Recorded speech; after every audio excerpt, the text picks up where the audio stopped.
경찰이 진범 논란이 제기된 이춘재 연쇄살인 8차 사건을 담당했던 당시 검사와 형사들을 입건했습니다. 또 화성 연쇄살인 사건 명칭을 이춘재 연쇄살인 사건으로 변경하고 이춘재의 신상도 공개하기로 했습니다. 보도에 김학재 기자입니다. 경기 남부지방청 수사본부는 오늘 진범 논란이 불거진 이춘재 연쇄살인 8차 사건을 담당했던 검찰과 경찰 관계자 8명을 형사 입건했다고 밝혔습니다. 수사본부는 오늘 브리핑에서 당시 수사에 참여한 경찰관 가운데 37명을 조사해 당시 형사계장 A씨 등 6명을 직권 남용 체포와 감금, 가혹행위 등의 혐의로 입건했다고 밝혔습니다. 또 수사과장 B씨와 담당 검사 C씨를 직권 남용 체포와 감금 등의 혐의로 입건했다고 설명했습니다.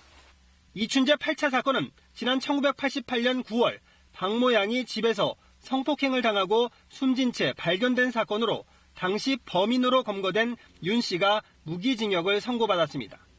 윤 씨는 당시에도 경찰의 강압 수사로 허위 자백을 했다며 혐의를 강하게 부인했지만 재판부는 윤 씨의 주장을 받아들이지 않았습니다.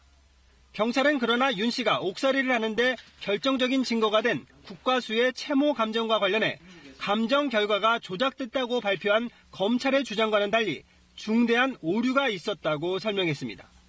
수사본부는 이와 함께 화성 초등생 실종 사건 수사 당시 형사계장이었던 A씨가 피해자의 유골 일부를 발견한 후 은닉한 혐의가 있다고 판단해 A씨와 당시 형사 한 명을 사체 은닉과 증거 인멸 등의 혐의로 입건했습니다. 이 사건은 지난 1989년 초등학교 2학년이던 김모 양이 실종된 사건으로 이춘재는 김 양을 자신이 살해한 뒤 시신을 유기했다고 자백했습니다. 경찰은 또 신상공개위원회를 열어 이춘재의 신상을 공개하고 사건 명칭도 화성 연쇄살인 사건이 아닌 이춘재 연쇄살인 사건으로 변경하기로 결정했습니다. KBS 뉴스 김학재입니다.